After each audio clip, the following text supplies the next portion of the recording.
मृत्यु के बाद आत्मा को मिलने वाली सजाएं। गरुड़ पुराण में बताया जाता है कि जब किसी की मौत हो जाती है तो केवल मरने वाले का शरीर ही मरता है, आत्मा कभी नहीं मरती है। साथ ही इंसान के कर्मों से ही पता चलता है कि मृत्यु के बाद आत्मा को मिलने वाली सजाएं कौन सी है। जिसने जैसा कर्म किया है उसको उस हिसाब से सजा सुनाई जाती है और उस आत्मा को किस मार्ग पर चलना है वे भी उनके कर्मों से ही निर्धारित होता है।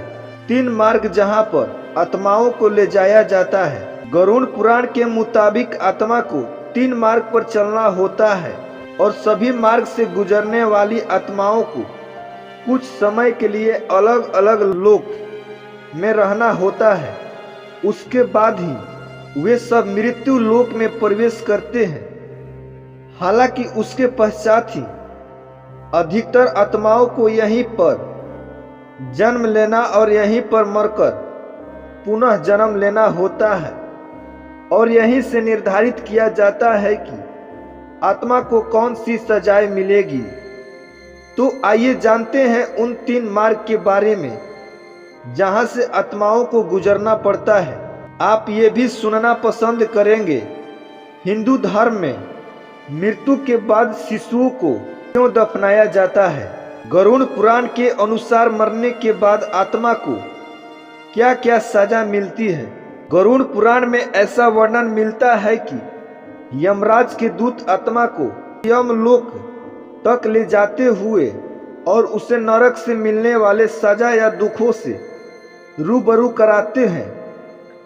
तो चलिए जानते हैं कि मृत्यु के बाद आत्मा को मिलने वाली 15 सजाएं मिलती हैं और उसके बारे में विस्तार से जानते हैं।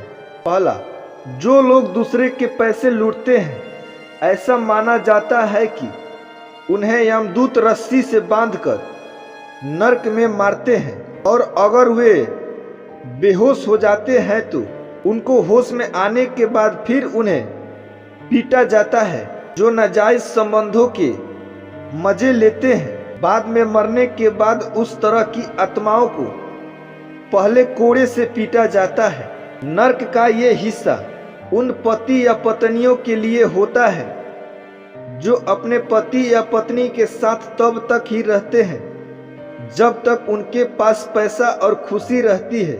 गरुड़ पुराण के अनुसार उनकी आत्मा को गर्म लोहा कर के मारा जाता है और यह सिलसिला बहुत ही तेजी से चलता है। सजा उन पापियों को मिलती है जो दूसरे की दौलत पर ऐश करते हैं और उनकी खुशियां छीन लेते हैं। ऐसे पापियों को सांपों से भरे हुए एक कुएं में धकेल दिया जाता है और वहीं रहने दिया जाता है। सजा उन पापियों को मिलता है जो अपने स्वार्थ के लिए जीवों को मारते हैं। ऐसे पापियों को बड़े बर्तन में गरम तेल में डालकर ताला जाता है। ये सजा उनके लिए होता है जो अपने बड़े बुजुर्गों का सम्मान नहीं करते। उन पापियों को नरक की आग में डुबोया जाता है और ऐसा तब तक किया जाता है जब तक उनकी खाल ना निकल जाए। ये सजा उनके लिए है जो अपने काम सही से नहीं करते हैं और उनकी लापरवाही से किसी और को भुगतना पड़ता है। ऐसे लोगों को शरीर को नुकीले धार वाले चाकू से गोद दिया जाता है और फिर कोड़े बरसाए जाते हैं। ये उन लोगों के लिए होता है जो बुरे स्वभाव के होते हैं और उनके अच्छे लोगों को परेशान करते हैं। सताने में बहुत मजा आता है। इसमें पापियों को ऐसे कुएं में डाल दिया जाता है जिसमें कई खतरनाक जानवर और सांप होते हैं। जो लोग सोने या अन्य किसी धातु को चुराते हैं उन्हें नरक की गर्म आग में जला दिया जाता है। ऐसे लोग जो दूसरे को बस स्वार्थ के लिए इस्तेमाल करते हैं, ऐसे लोगों को नरक के कीड़े ही खा जाते हैं। उन्हें ये खौफनाक सजा दी जाती है। ऐसे लोग जो अपने पति या पत्नी के अलावे किसी और के साथ शारीरिक संबंध बनाते हैं, नरक में उनके अंग में जलता हुआ गर्म लोहा डाल दिया जाता है और यमदूत बुरी तरह पीटते हैं। ऐसे मर्द जिन्होंने महिलाओं के साथ संभोग किया हो और उन्हें धोखा देकर छोड़ दिया हो, उन्हें नरक में जानवर समझा जाता है और मल मूत्र भरे कुएं में डाल दिया जाता है। ये नरक उनके लिए है जिन्होंने झूठी कसम खाई हो या झूठी गवाही दी हो। उन लोगों के शरीर में आग लगाकर ऊंचाई से फेंक दिया जाता है। वे लोग सतह पर पहुंचने से पहले ही राख हो जाते हैं। ऐसे लोग जिन्होंने जानवर की बलि दी और उनके बाद उनका मांस खाया हो, उन्हें इस नरक में लाया जाता है।